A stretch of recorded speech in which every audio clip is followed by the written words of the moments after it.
12月，对于很多人来说，都是一年中最有节日气氛的时刻。圣诞树的翠绿，灯串点亮了暖黄，礼物和糖果缤纷多彩，庆祝的色彩将世界包围，也让人忽略了藏在节日中的那一道鲜红血色。这个12月，请加入黑暗目击者的世界，我们一起目击发生在圣诞节的一系列惊人案件。在这一集的2个案件中，美国密歇根州的一个男子在家中挂起来的不是圣诞节的装饰，而是人体的残肢。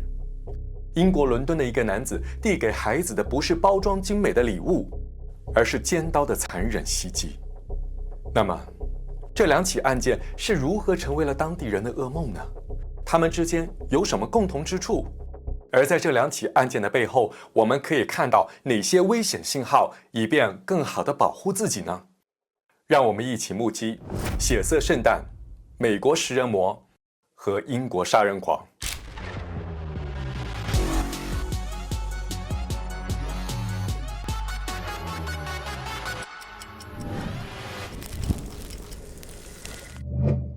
大家好，我是黑暗目击者云奇。如果你也愿意探索黑暗，目击真相，请订阅我的频道。现在，让我们开始这段黑暗之旅。先来到血色圣诞第1个案件的发生地——美国。凯文·贝肯出生于1994年11月28日，生活在美国密歇根州的一个叫做施瓦茨西的普通小镇。这个小镇的居住人口仅为5500人。凯文曾在当地的一所美容学校学习，并成为了一名专业的发型师。同时，他正进一步深造，注册了密歇根大学佛林特分校，主修应用心理学。因为他自己就深受精神问题的困扰，从高中开始，凯文就一直和抑郁症对抗。其中一个重要的痛苦来源是他长期的自卑和外貌焦虑。即便如此，他身边围绕着许多朋友。在他们的描述中，凯文是个幽默、有活力、古灵精怪的人。他是朋友中的啦啦队长，会给大家鼓励，会为别人的成功欢呼，也会给伤心的朋友提供一个哭泣时能依靠的肩膀。凯文的 Facebook 上是一张芝加哥天际线的照片，那是他的自我激励。总有一天，他会依靠自己的努力离开小镇，去拥抱大世界，追寻自己的梦想。但是，这个梦随着凯文的失踪，彻底破碎了。那么，凯文是怎么失踪的呢？2019年12月24日平安夜，那是一个非常寒冷的冬天。凯文在 Uniqlo U 美发沙龙中工作了一整天。下班后，他帮自己的妈妈和姐姐做了节日的发型，然后婉拒了家人共进晚餐的邀请。他回到家中，告诉室友蜜雪儿，那个晚餐上有他不想见到的人。他不愿意让大家扫兴，宁可自己不参加晚餐。前面我们提到了，凯文长期和自己的精神健康状态抗争，平安夜让他倍感孤独。于是他选择了打开 Grindr， 这是一款面向性少数群体的交友软件。据蜜雪儿事后向警方表示，凯文在傍晚5点多时开车出门，离开的时候他说过，当晚他会回来。但是1个多小时之后，6点20分，凯文的手机关闭了。时间来到25日，圣诞节的上午，凯文没有和往年一样出现在家庭圣诞早餐上，甚至连一条消息都没有发送。他的家人隐约察觉到了不对劲，他们试图联系他。诡异的是，这个时候他的手机又开机了，但是无人接听。26日，凯文依旧没有消息，他的家人选择了报警，并和警察一起开始了搜索行动。凯文在平安夜出去见了一个陌生人，然后失踪了。这个消息立刻在小镇和互联网社群中扩散开来。27日上午，警方在一个公共停车场里找到了凯文的车辆，车门锁着，车里空无一人，但是却留着凯文出门时穿的所有衣物。这个发现让凯文的家人心猛然下沉。凯文出门时没有带备用衣物，此时他消失不见，衣物却在车里。要么他离开车的时候是赤裸身体的，要么就是换上了别人的衣服，或者说被迫换上了别人的衣服。警察随即对车辆进行了仔细的检查，车里没有打斗和挣扎的痕迹，凯文的钱包、身份证、现金都在。更关键的是，他的手机也留在了车里。凯文的家人立刻提供了信息，警方进入他的手机记录，重点放在了最后使用的 App Grindr。在凯文的聊天记录里，看到了一串在平安夜进行的对话和一个名字：凯·卢卡斯。警方跟随 App 的定位功能，找到了凯·卢卡斯的地址，那是距离斯瓦茨西小镇向西大概20分钟车程的一栋独立住宅。28日凌晨1点，警察敲响了凯·卢卡斯的家门。出乎意料的是，门很快就打开了。开门的人是马克·拉顿斯基。马克神情平静，眼神镇定，他没有表现出任何情绪波动。听到警方说明来意后，他点点头，很配合地打开家门，让警方进屋搜索。平常情况下，失踪案中最后接触者往往闪烁其词，表现紧张，而马克的从容让警方感到非常困惑。搜索工作也没有发现任何异常，这里似乎没有凯文来过的痕迹。难道警方的情报有误？凯文最后失踪的地方并不是在这里。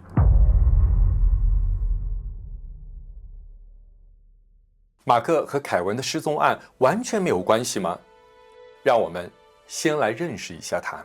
马克·拉顿斯基出生于1969年，是密歇根州本地人。1991年，他从密歇根大学毕业，获得了化学学士学位。随后，在著名跨国企业陶氏化学实习。4年后，他完成了爱荷华州立大学科技学院的化学硕士学位。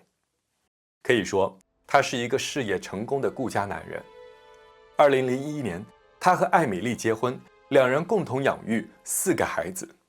他名下有一栋大房子，并且每年收入超过10万美元，这看起来是一个非常标准的美国中产家庭。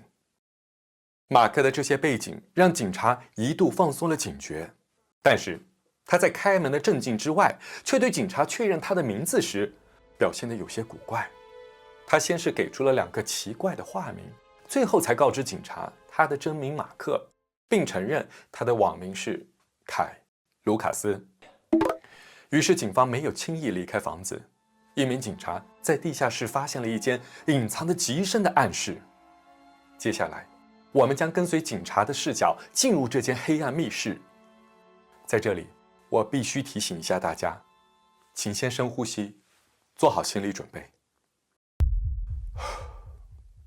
警方进入了那间隐藏的密室，黑暗、潮气、金属味道瞬间扑面而来。那是一个半地下的储物间，没有窗，没有通风口，只有一盏昏黄的灯泡悬在顶端。房间里散落着各种金属工具、使用过的锅具、塑料布，到处布满了血迹。而这一切的中心是凯文的遗体。他的双脚被绳子固定，身体倒吊在天花板上，部分肢体被残忍切割。侦查员甚至在现场报告的内页里写下了这样一句话：那不是一个现场，而是一个噩梦。警方立刻逮捕了马克。根据之后发布的信息，他在被捕后很快就供认了自己的罪行，并向警方描述了杀害凯文的过程。马克在交友软件上将凯文骗至家中，他先是从背后捅了凯文2刀，然后用绳子把他倒吊在天花板的横梁上。当时凯文还活着，不断祈求他停手，而他没有理会，直接割开了凯文的喉咙，任由他流血致死。然后他切下了凯文的睾丸，煎炸之后吃掉了。他甚至不加掩饰地对警方表示，他打算用凯文的血和骨头来给院子里的植物施肥，并希望把他的肌肉制成肉干。这些话让经验丰富的警察们都不寒而栗。面前这个镇静地陈述着犯罪事实的中年男人，怎么会是一个食人魔呢？事实上，凯文的成功表象之下是已经千疮百孔的生活。他曾经是一个事业成功的顾家男人，但是在2013年，他和妻子艾米丽离婚，4个孩子的抚养权完全判给了妻子艾米丽。2016年，他再次结婚，对象是一名叫做杰米·阿诺德的男子，而这段婚姻的幸福时光持续了不到3年。2019年，杰米和他分居，并提出了离婚请求。这2段婚姻的失败都来自于同一个原因，那就是马克的精神健康问题。他曾4次被送入精神卫生机构，关于他的诊断包括慢性重度抑郁症伴随精神病性症状、适应障碍性抑郁和焦虑、偏执型精神分裂以及边缘型人格特质。这么多的病症同时出现在一个人的身上是非常罕见的。而最致命的是，马克拒绝服用药物，这让他的2任伴侣都束手无策。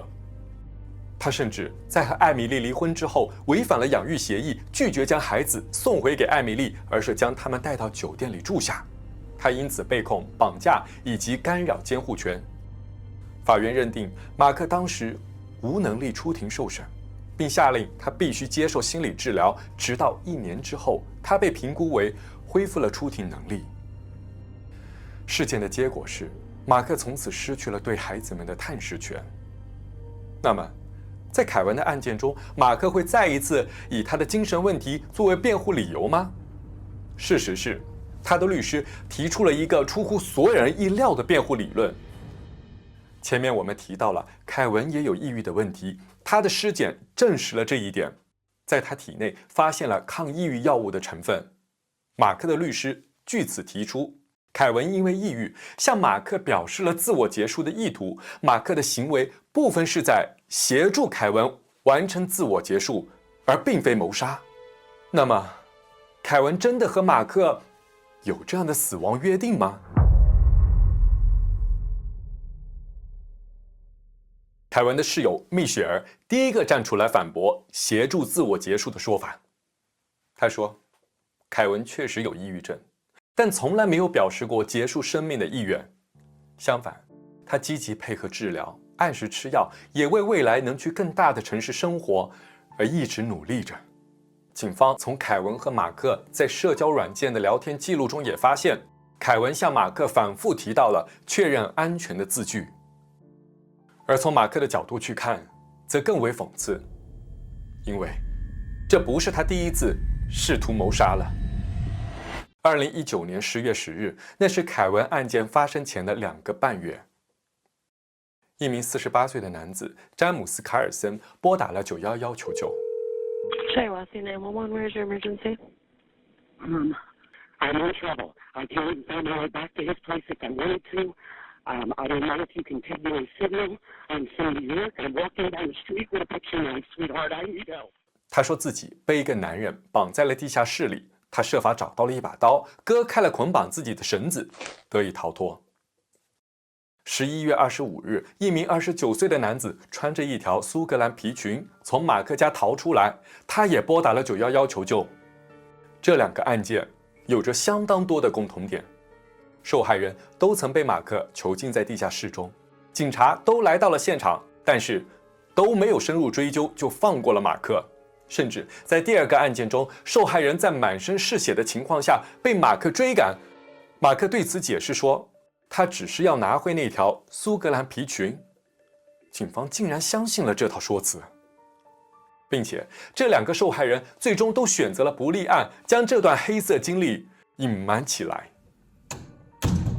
基于以上这些原因，法庭驳回了协助自我结束的荒唐辩护请求。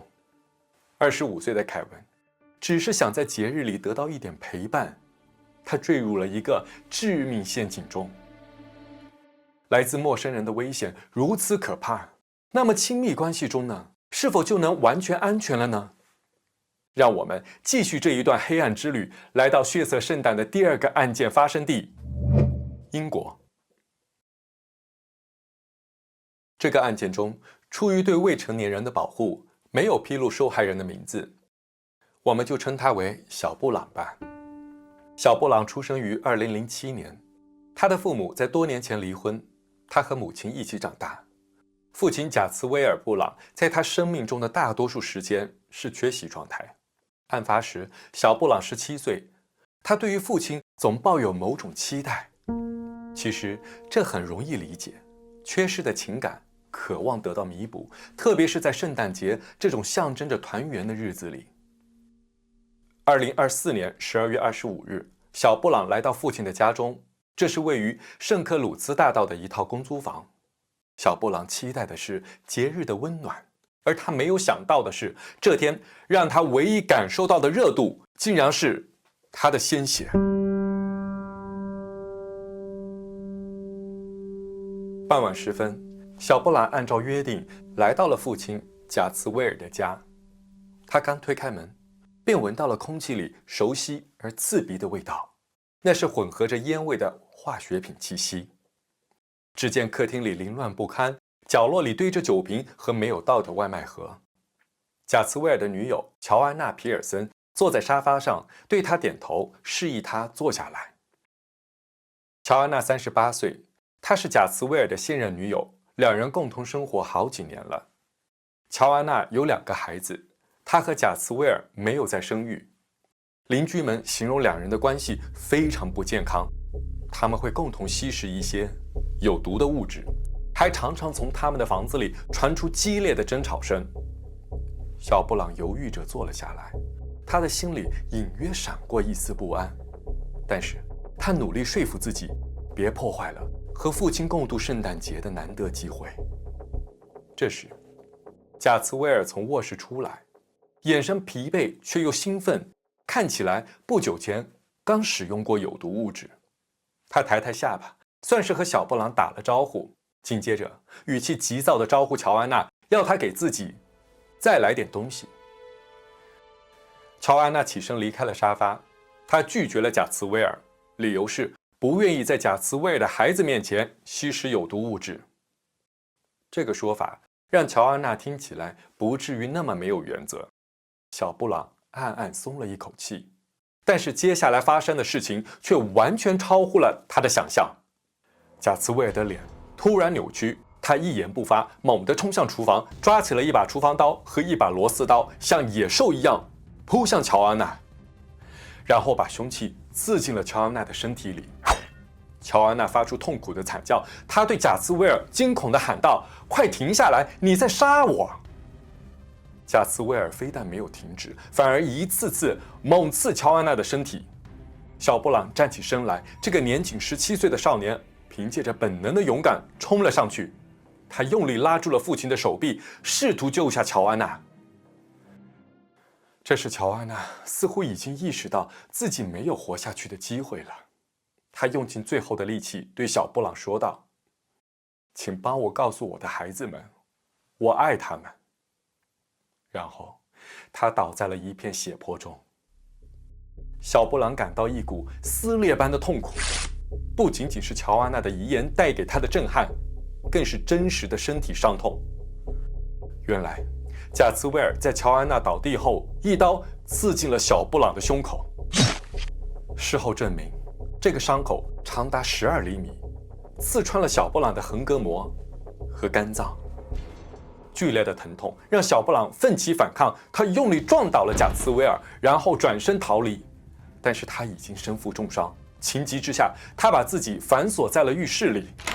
他颤抖着拿出手机拨打报警电话，但不断涌出的鲜血模糊了手机屏幕，进一步增加了他求救的难度。浴室外传来的声音更是让小布朗恐惧。贾茨威尔对已经昏死过去的乔安娜不断施暴，然后他将魔鬼一样的怒火转向了乔安娜的斗牛梗。小布朗挣扎着在报警电话中说明了自己的位置，然后体力不支倒在了地上。这时浴室的门被狠狠撞开，门板后方的锁扣直接断裂。贾茨威尔冲进来，他的手里拿着一根棒球棍，他怒吼着举起棍子，对着小布朗的肩膀、背部、头部不断挥打。小布朗已经无力再保护自己，他感觉到后脑勺遭到重重的一击，随即意识被完全击碎。等他再次醒来，空气里弥漫着浓烈的血腥味。他不知道已经过了多久，只觉得全身剧痛，尤其是头部像被人反复敲开。他强撑着从地上爬起来，靠着墙壁走到了屋外，再扶着楼梯慢慢往下挪。走到楼道口，他看见单元门外极其诡异的一幕。贾茨威尔双手插袋，轻松随意地慢慢走出楼。他手中牵着那条刚被他刺了好几刀的斗牛梗，身后是一道长长的血迹。小布朗大声对着楼外的人群发出警告，提醒他们快躲起来。人们见此情景，尖叫着四散逃离。贾茨威尔把狗扔下，他坐进了车里，然后驾车冲出了停车场，开上了马路。刚刚赶到现场的警员就站在马路中央，他们试图拦下这辆车，但贾茨威尔猛踩油门往前冲。警员们在即将被撞上时，奋力跳到了一旁，才勉强躲开，场面极其惊险。警方随即展开追捕，并通过无线电发出了关于嫌疑人和那辆福特车的通报。接下来像是电影里才会出现的情节，贾茨威尔在居民区里一路危险飙车，企图甩掉后面紧追的多辆警车。最终，当晚大约19点07分左右，武装警员终于将他的车辆截停。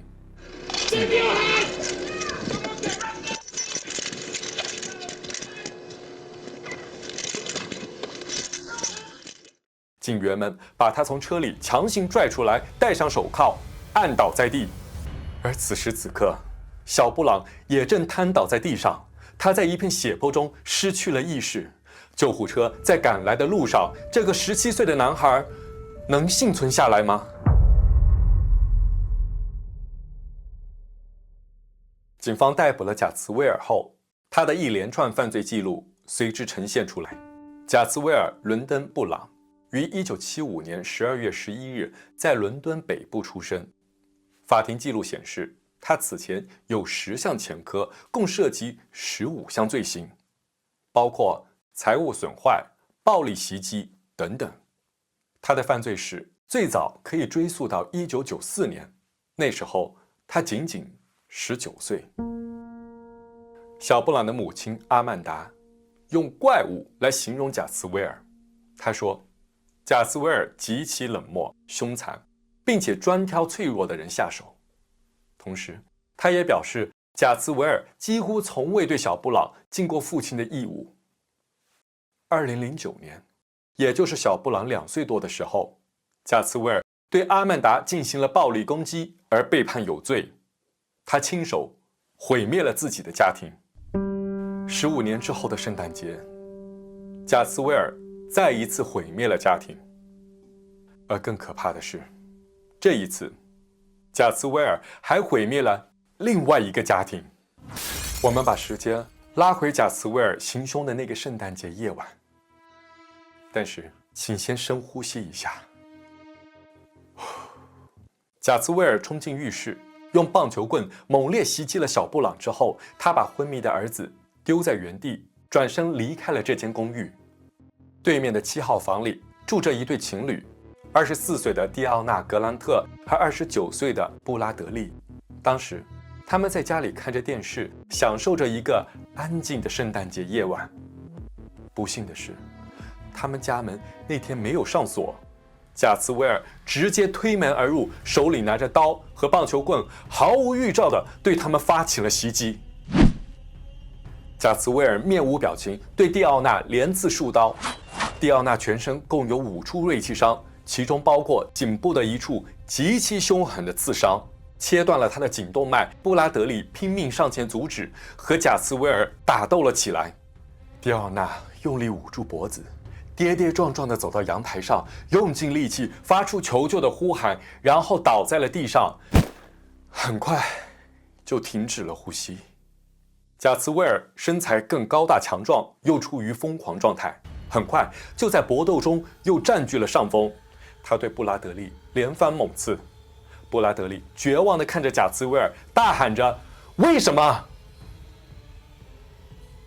贾茨威尔没有任何回答，他完全就像是一个怪物一样，一边直直盯着布拉德利的眼睛，一边继续下刀。全程没有一点犹豫，也没有任何的怜悯。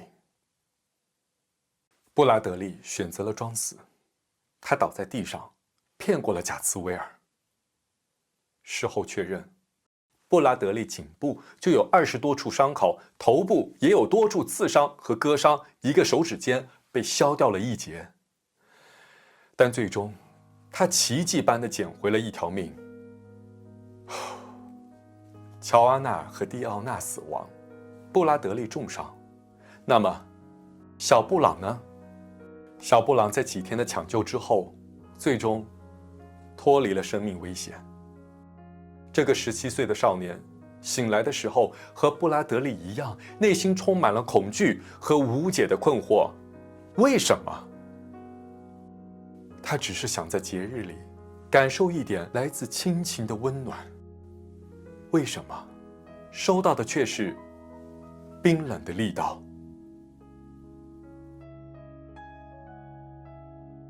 这2个案件发生在不同的国家，相同点是都发生在节日里。是的，这是一个常常被忽视的事实。节日里有着更高的犯罪率。在美国，12月的暴力犯罪率明显高于11月和1月，其中圣诞和跨年期间尤为突出，特别是家庭暴力、醉酒暴力和有毒物质使用的案件峰值都出现在节日期间。原因有这么几点：第一，人们在节日的情绪波动更大，对节日的期待与现实的落差容易让人愤怒、冲动，尤其是有情绪障碍或有滥用药物习惯的人。第二，有毒物质的使用量剧烈增加，酒精、药物在节日里更容易出现，而它们往往是暴力行为的导火索。在这2起案件中，马克和贾茨威尔都是在精神失控加上物质使用的背景下作案，暴力行为几乎像点燃的爆炸物一样无法控制。第三，社会支持减少，许多服务机构在节日期间人手不足，危机信号被忽略的可能性更高。而我要特别强调的一点是，节日让孤独变得更刺眼。心理学里有一个概念叫做节日孤独放大效应。在强烈的节庆气氛下，人会不自觉把自己的情绪与外界做对照。如果四周都是喜悦，而自己的生活却没有能跟上这种节奏，孤独感会成倍的放大。更重要的是，这种孤独感会削弱判断力，让人更愿意走向边缘关系，降低对危险信号的警觉意识。凯文在平安夜选择见一个刚加上好友的陌生人，而小布朗在与父亲疏离多年后选择了圣诞节的团聚。我们并不是要责怪受害人，不是他们轻率，而是有可能被孤独影响了对风险的直觉。在来到这段黑暗之旅的终点前，我们看一看这2个案件的审判结果。2022年9月，凯文谋杀案在近3年后，庭审终于逐步进入程序。马克拉顿斯基却再次做出了出人意料的举动。马克不再坚持走陪审团审判，他不再寄希望于通过精神失常、不负刑责的辩护策略而获得无罪，他选择了直接认罪，承认谋杀并肢解了凯文·贝肯。贾茨威尔·布朗的审判进度则快很多。案发4个月后，2025年4月15日，贾茨威尔对2项谋杀、2项谋杀未遂等全部6项指控都认罪伏法。但在法庭上，贾茨威尔并未表现出真正的忏悔。对于他犯下的罪行，他只是轻描淡写地表示：“我失控了。”最终，他被判处终身监禁，最低服刑39年，也就是说，他几乎不可能再以自由之身走出监狱。感谢你看到这里。如果你在节日里感到孤独、疲惫和不安，请记得，这不是你的错，也不只是你一个人的感觉。我们不需要假装快乐，理解和保护自己的情绪，本身也是一种自我成长的庆祝。